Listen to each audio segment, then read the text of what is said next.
couple. Barb, if you want to fire away with the first one. I guess just your inspiration for these covers is really exciting. So can you kind of tell us how you drew that and how you came up with this? Oh man, that's a long story. There's a lot to it, you know. Initially, when my initial inclination was to decline when I was invited to do it because of the weight of it, and I also liked the original covers so much that I just thought I didn't want to redefine an icon. I was even asked if I wanted to redesign the logo, and I said absolutely not. That's like not going to happen. No way. So, when I heard about it, then I realized that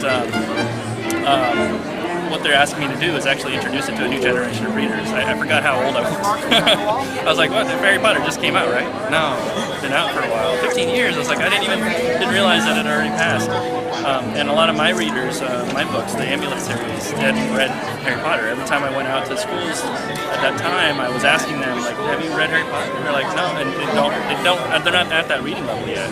So that would be the next book that they could get into. And so I realized what I could be is I could be the doorman, you know, and open that door for my readers. And then I just thought I'll approach this in a way where I would draw just for them, for those readers that are growing up. I know them really well. So at that point I had a lot of confidence that, you know, my approach would probably be the one that's taken just because I know the readers. So I had like an unfair advantage, I guess, over a lot of designers and to be able to take that approach. And lo and behold, they did ask me to do it after I gave them sketches. So it happened. So. Questions? How much of Mary Grand Prix's influence did you use in your designs? Did you want to separate yourself completely from them? I tend to always just draw my own way because I really can't draw anything else. So I really don't. I don't try to ape anything else. So one of the covers, however, is a bit of there's a couple of tributes to Mary's work, and that's the last cover. I decided I wanted to keep the palette. For some reason, it just I just felt like, okay, it should end on that sunset dusk feel, and so I kept the orange, and I made it sort of even actually in a couple of the covers I actually used some flourishes from Mary's work, like Prisoner of Azkaban. The figures are a little bit flattened out in like a stylized way.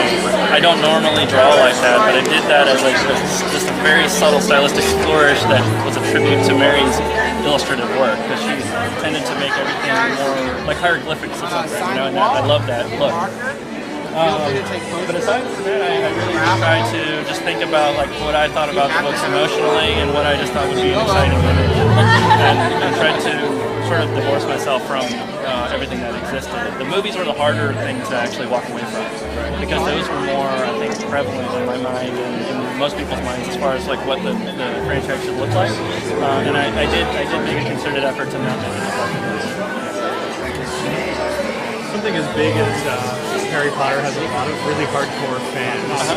When approaching something like this, do you worry about fan reaction? Have you had a great response? I was only worried about the reaction of one person, that was J.K. Rowling.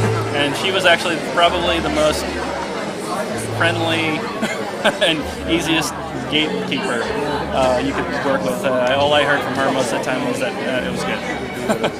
Yeah. So no, actually, I didn't really realize I didn't think about the scale of the project until it was already coming out. So. Any other questions, guys? All right, thank you. Thank you, Kazu.